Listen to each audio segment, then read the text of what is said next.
It steals our attention, our time, our money, attitude, headspace. But what if God had more in mind for us? Let's talk about the thief of everything. We're right in the middle of a series called Thief of Everything.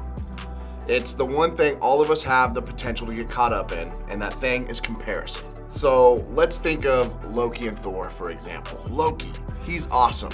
He's called the God of Mischief, which would have been a great nickname for some of you when you were back in middle school, right? Loki is played by Tom Hiddleston, and an incredible actor who does an amazing job of showing the part of Loki that's always torn between good and evil. Almost all of Loki's issues originate with his struggle with one single person, Thor, the god of thunder, Loki's older brother. The problem was oh so simple. Loki was jealous. I mean, look at Thor's biceps. Who wouldn't be jealous of that, right? Loki was the mischievous little brother in the shadows, and his jealousy took him to all kinds of negative places. Why?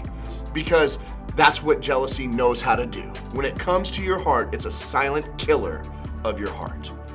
One of the intersecting things about jealousy is that I've never heard a student say, you know what, I struggle with jealousy. I feel jealous towards my best friend, that random girl on Instagram, or that guy on my team who's better than me. The real problem is my heart. Maybe it was that moment when you saw their post and they looked incredible.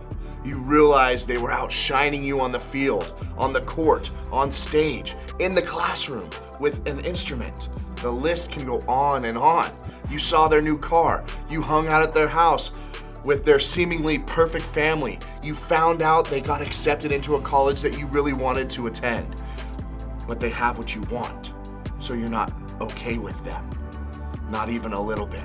The problem with jealousy is endless, but I'm going to highlight one. It steals your ability to live your own life. When you're jealous of someone else, you get focused on them. So let's figure out a way to stop living someone else's life and start living the one that God has given us.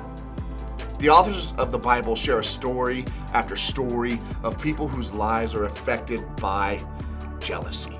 And one of those people is a guy named David. Check out a writer named Samuel who said this about David in the Old Testament. Whatever mission Saul sent him on, David was so successful that Saul gave him a high rank in the army. This pleased all the troops and Saul's officers as well. David was crushing it. This is what was said next. When the men were returning home after David had killed the Philistine, the woman came out from the towns of Israel and to meet the king, and singing and dancing joyful songs, and with timbrels. As they danced, they sang, Saul has slain thousands, but David his tens of thousands.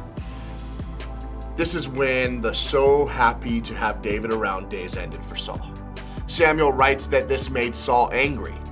From that time on, Saul kept a close eye on David.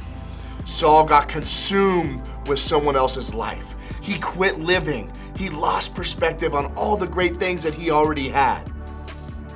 And what do you miss? Believe it or not, you do have some good things happening around you. You just haven't learned to recognize those things because you've been too consumed with what someone else has. You can look at other people and what they have, or you can learn to appreciate what you do have. King Saul had so much going for him. He had many things to be grateful for. But Saul became consumed with jealousy towards David, and he lost perspective on the blessings in his own life. In another place in the Bible called Proverbs, the writer explained jealousy like this: a heart at peace gives life to the body, but envy rots the bones. See, while jealousy breaks down, peace builds up. Think of it this way. Celebrating is better than comparing. In fact, celebration is so powerful that it's the one thing that can kill jealousy. But how do we choose to celebrate instead of compare? Well, start with you and celebrate someone else, right? They don't have to be elaborate things. Just celebrate them. Good job at school today, right?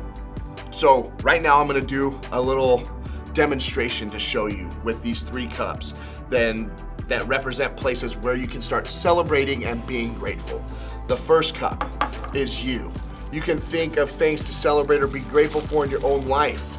You can be thankful for your mom, your parents, your house, your grades, the clothes that you have on your back, and the food in your stomach, right? I love student ministry. My dog is awesome. My favorite music to listen to is I love Taco Bell. You get the idea. Be creative and stretch your brain and come up with stuff. The second bucket is for people that you're grateful for, right? I'm grateful for my mom. I'm grateful for my teacher who helps me in math because it's hard when it has letters in it. My grandpa, my small group leader, my pastor. Now it's time for you to do the most difficult bucket. People you want to see differently. Find a way to celebrate them. Her Instagram posts are great. He's so funny. She's a great lacrosse player. He's so nice to everybody. It may feel forced at first, but don't worry, over time, you will start to feel more genuine, and eventually you will feel your heart changing about that person.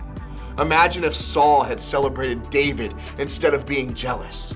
We can waste our time and energy focused on other people's lives and what they have, or we can learn to be grateful for what we have, because celebrating will always be better than comparing.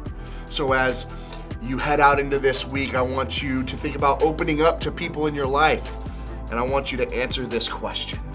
Who is one person I can choose to celebrate this week? It steals our attention, our time, our money, attitude, headspace. But what if God had more in mind for us? Let's talk about the thief of everything.